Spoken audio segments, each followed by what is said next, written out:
Hello সবাইকে, ছোট একটা ব্লগের সাথে হাজির হয়ে গেছি। তো এখন 10:30টা মতো বাজে। তো আজকের দিনটা ছিল মঙ্গলবার। তো দেখো এখানে ডিম আলু দিয়ে করেছিলাম আয়ুষের জন্য চাউমিন, তো একটুখানি রেখে দেবো, পরে খাবে। আর আমি খাচ্ছি জল ঢালা ভাত।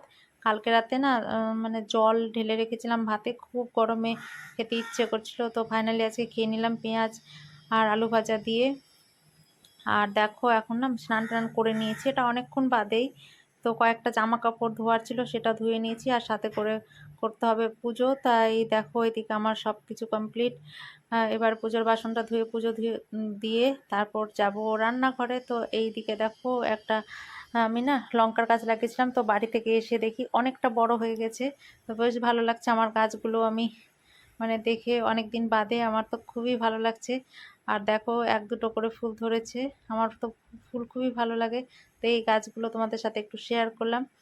তো এবারে দেখো আমি চলে এসেছি কিচেনের, আর পুজো টুজো হয়ে গেছে আমার। তো আয়ুষের জন্য করব ডিমের ঝোল আর ভাত। তো দেখো এদিকে ডিম সেদ্ধ করে রেখেছি, আর এই হচ্ছে ডিমের ঝোল ভাত আজকের আয়ুষের লাঞ্চ। আমার তো পেট ভরে রয়েছে জল ঢালা ভাত খেয়ে, তো আমি আর খাবো না।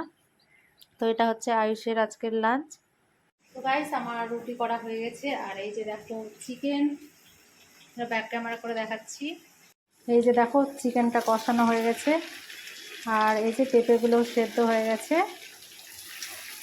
এই যে দেখতে পাচ্ছ, কে খাবে চলে এসো, অনেকদিন বাদে জমিয়ে চিকেন আর রুটি খাবো, খুব ইচ্ছেও করছিল, তাই এটা নিয়ে এসেছিলাম আজকে আমি সন্ধ্যাবেলা। চলো বাই।